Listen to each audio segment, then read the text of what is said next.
All right, today we're jumping into something huge, an idea that can literally change your life from the inside out, rewiring your brain. And we're not just talking theory, we're going to walk through a practical 30-day guide to actually do it. So let's just get right to it. Can you really change your brain? I mean, it sounds kind of like science fiction, doesn't it? But here's the amazing thing. The science, the neuroscience, says absolutely yes. It's not only possible, it's something your brain is designed to do. So let's look at the blueprint. First up, what's the big promise here? What does it even mean to rewire your brain? Well, think of it as breaking free from those automatic habits, those negative thought patterns that feel like they're in control, and instead intentionally creating new, better ones. You know that feeling, right? When you feel stuck, like you're in a loop, always reacting to stress the same way, always falling back into that same old habit. It can be so frustrating, and it feels permanent. But here's the secret. It's not. Those reactions are just well practiced, and cognitive rewiring is how we start practicing something new. Now, this might sound a little positive thinking, right? But it's not just wishful thinking. There is some serious, hard science behind this entire idea. So let's dive into the core principle that makes all of this possible. And that big, powerful idea is called neuroplasticity. It sounds complicated, but the idea is actually super simple. Your brain is not fixed. It's not a block of concrete. It's more like clay, constantly adapting and forming new connections your entire life. They've done these famous studies on London taxi drivers who had to memorize this incredibly complex map of the city. And what they found was their brains physically changed. The part of the brain for spatial memory actually got bigger. That right there is neuroplasticity in action. Okay, here's an awesome way to picture what's happening inside your head. Think of your brain like a giant, dense forest. Every single time you have a thought or do something, it's like you're creating a little path through that forest. The very first time, it's tough. You're pushing through bushes and branches. But the more you walk that same path, well, it gets wider, clearer, and way, way easier to follow. And this right here is where things get interesting. It's the challenge, but it's also the big opportunity. Your old automatic habits, those are like massive, well-paved superhighways running through that forest. You can zip down them without a single thought, usually because they gave you some little reward in the past. So the whole goal of rewiring is to consciously decide to pull over, step off that highway, and start blazing a brand new trail.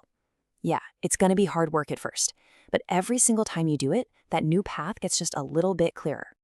Okay, so we've got the what and the why down. Now for the good part. The how. Here is your actual step-by-step blueprint for blazing that new trail in just 30 days. 30 days. That's it. That's the challenge. Now, why 30 days? Look, it's not some magic number, but it really is a sweet spot. It's just long enough to get you through that initial, this is hard phase, and it gives your brain enough time to start taking that new pathway seriously. That's a process called consolidation. So we're not talking about a lifelong battle here. Think of it as a focused one-month project. So we break this whole thing down into 4 simple weeks, 4 phases. Week 1 is all about awareness. That's it. You just notice. Notice when you're walking down that old path. No judging, just observing. Then in week 2, you move to interruption. You see the path ahead and you consciously decide to stop. Week 3 is the game changer. New action. This is where you intentionally choose a different response. And finally, week 4 is all about consolidation. You just practice, walking that new path until it starts to feel like the new normal.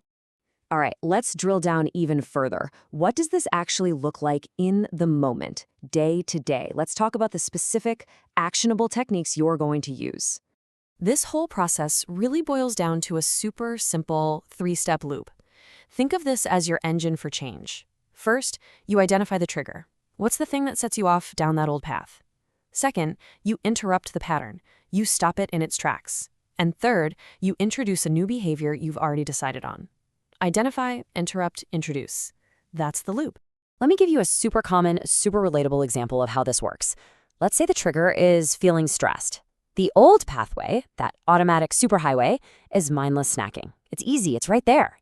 But using our loop, we identify that feeling of stress, we interrupt the urge to grab those chips, and we introduce our new behavior, taking a quick 5-minute walk. We're going from an automatic reaction to a conscious response. I love this quote because it just hits the nail on the head.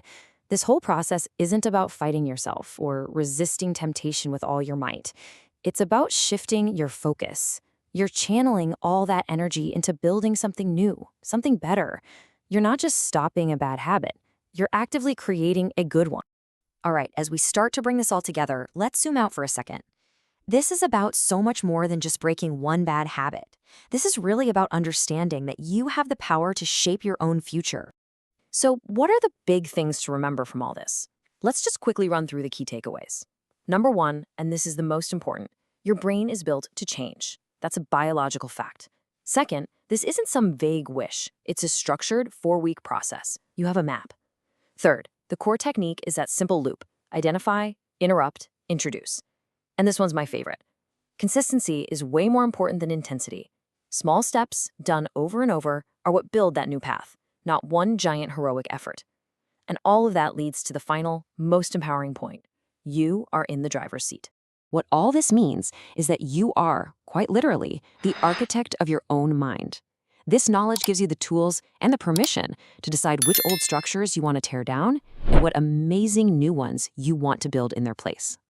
And that really leaves us with just one final, but maybe the most important question of all. This isn't just interesting information, it's an invitation to act. So when you look at your own life, your own forest of habits, what new path will you create first?